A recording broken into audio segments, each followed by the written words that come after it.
student, Bharatiya College of Polytechnic Durg, course Diploma, Computer Science and Engineering and Electrical Engineering. First year, first semester student, subject on Computer Fundamental and Application. My name is Nitish Kumar Chandrakar, Assistant Professor from Computer Science Department. So, today's our lecture number 11, Unit 1st, Basics of Computer System. This is the last topic of Computer System, Green IT and Concept. तो ये जो है lecture number 11 आपका unit first complete हो जाएगा. So let's start our next topic, green IT concepts. Green IT concepts क्या होते हैं कंप्यूटर में, इसके बारे में हम देखने वाले हैं. So green IT concept. Green IT means green information technology. It is the practice of environmentally sustainable computing. Green IT aims to minimize the negative impact of IT operations on the environment. IT operations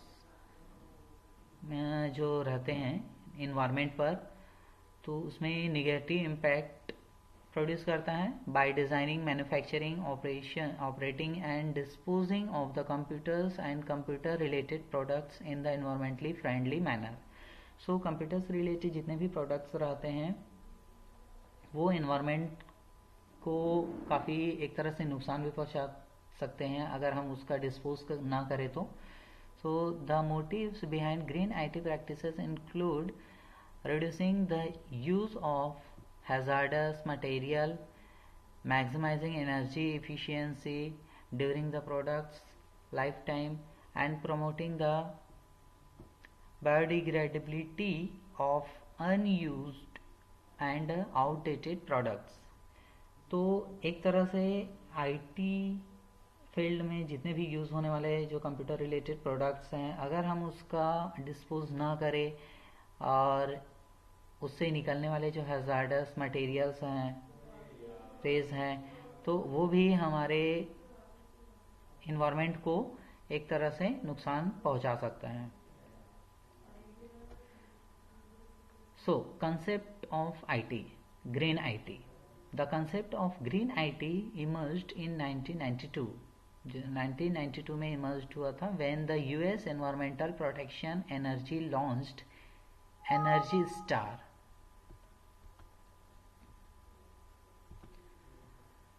A voluntary labeling program that helps organizations save money and reduce greenhouse gas emissions by identifying products that offers superior energy efficiency.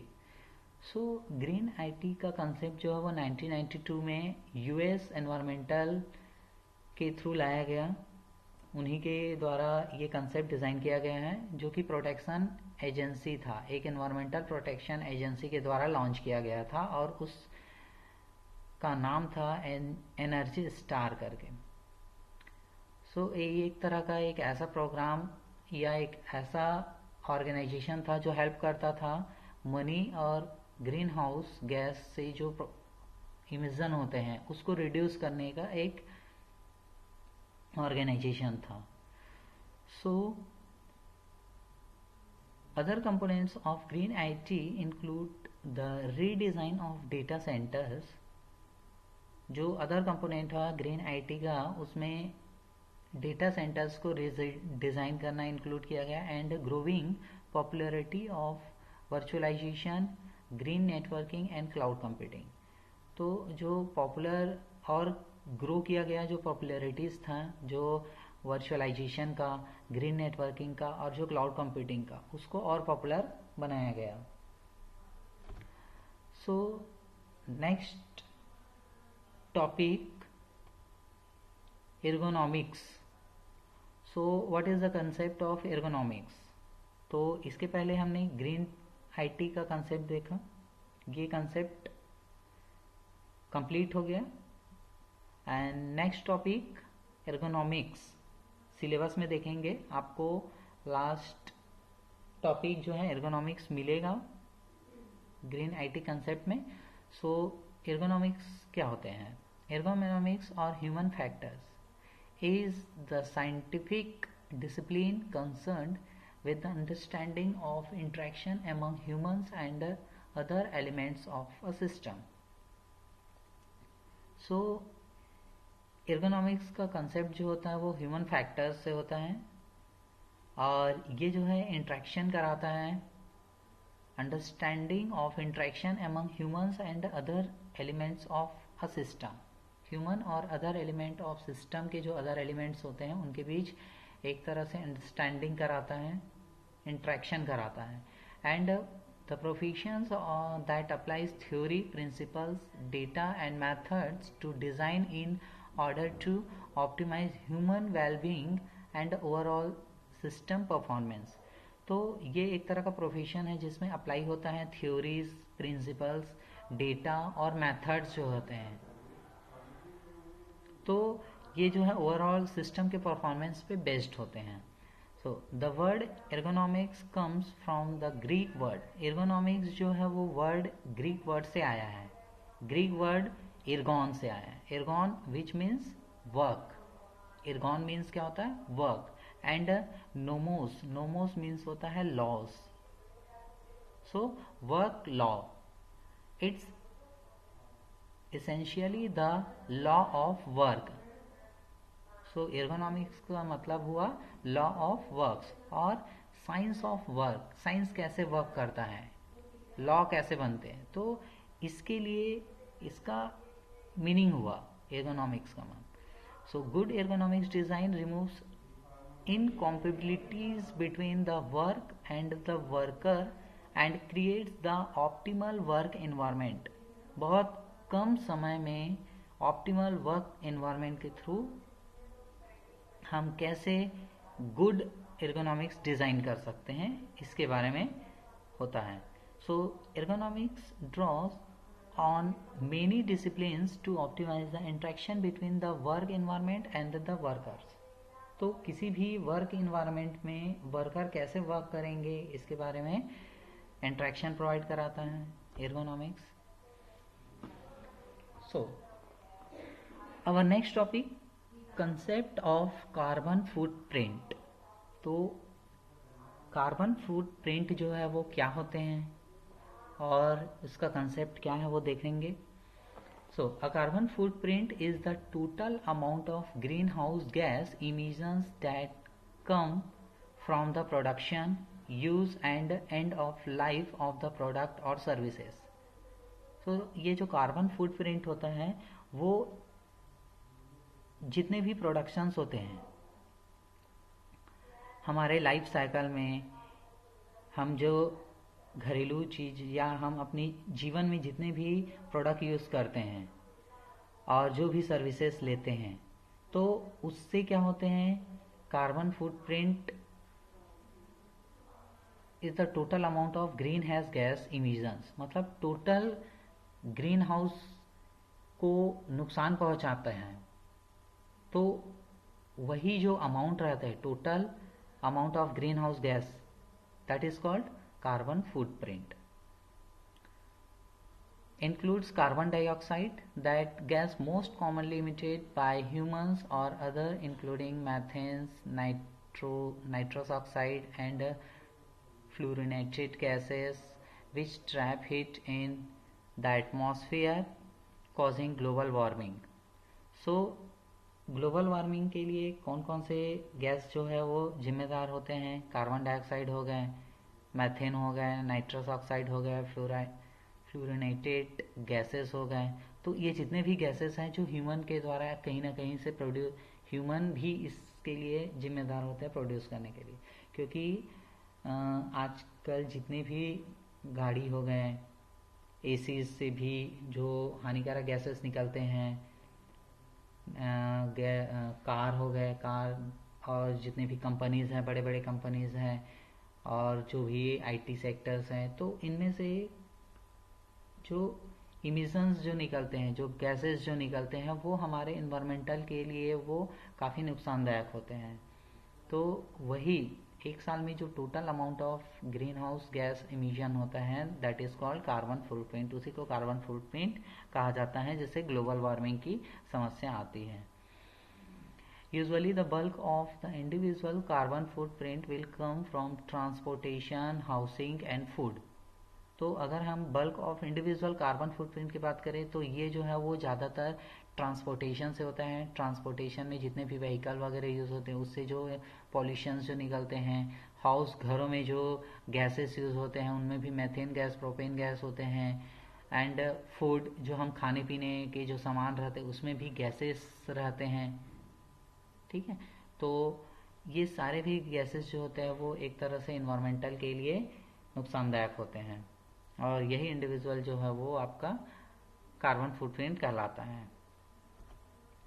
Carbon footprint corresponds to the whole amount of green house gas, GHP जो होता है, green house gas, GHP, G means green house gas produce.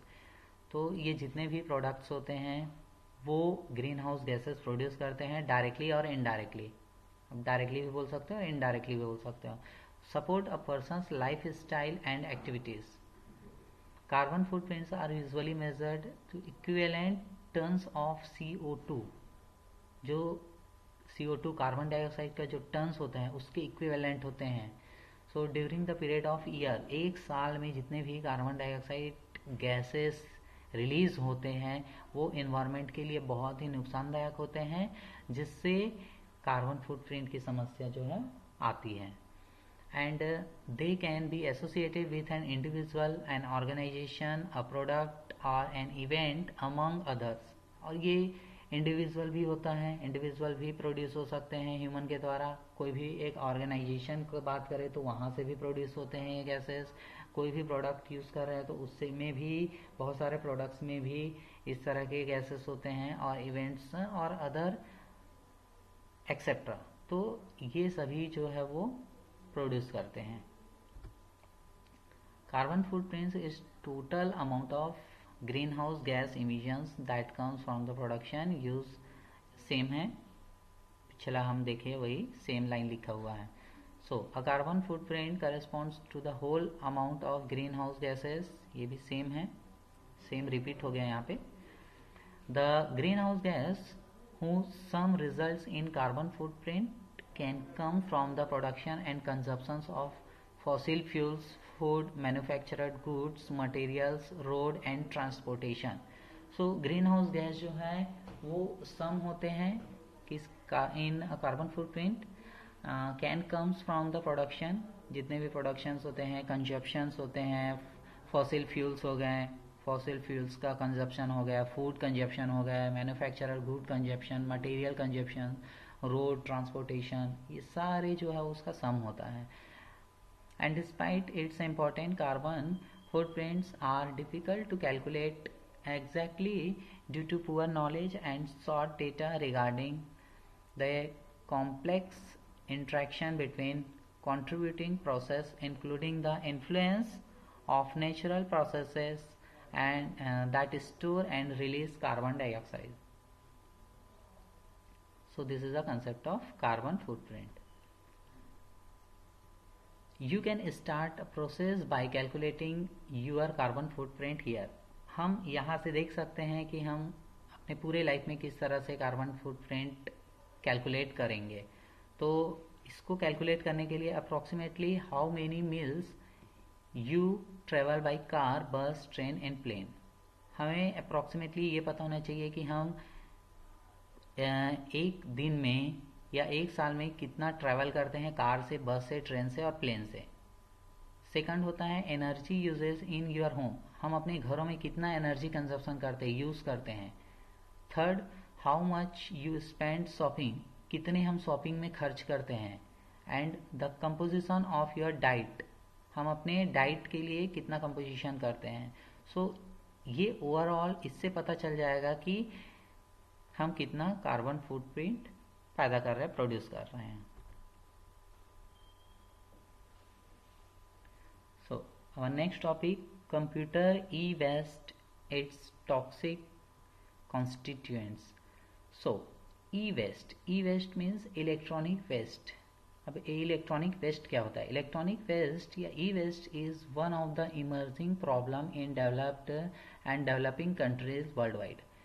ई waste जो है वो develop country के साथ साथ developing countries, पूरे वर्ल्ड वाइड में डेवलपिंग कंट्रीज के लिए भी बहुत ही प्रॉब्लम क्रिएट करता है। It comprises of the multitude of components with valuable materials, some containing toxic substances that can have an adverse impact on human health and environment। तो ये जितने भी प्रोडक्ट डेवलप होते हैं डेवलपिंग कंट्रीज में या डेवलप कंट्री में, तो वो एक तरह से ह्यूमन हेल्थ के लिए और एनवायरनमेंट दोनों के लिए जो है वो हानिकारक होते हैं। So previous studies shows that India has generated 0.4 million tons of e-waste in 2007। अगर मैं पिछला स्टडी की बात करूं 2010 में, तो 0.4 मिलियन टन जो है ई वेस्ट जनरेट किया था इंडिया, विच में increases to 0.5 to 0.6 million tonne in 2013-14। अगर मैं 2013-14 की बात करूं, 10 से 13-14 के बीच 0.5 टू 0.6 मिलियन टन जो है ई वेस्ट जो है इलेक्ट्रॉनिक वेस्ट जनरेट हो चुका है, मतलब और भी बढ़ चुके हैं। So coupled with lack of appropriate infrastructural facility and procedure for its disposal and recycling have posed significant importance of e-waste management in India. So in general, e-waste is generated through recycling of e-waste and also from dumping of these wastes from other countries. More of these waste are ending up as dumping yards and recycling centres.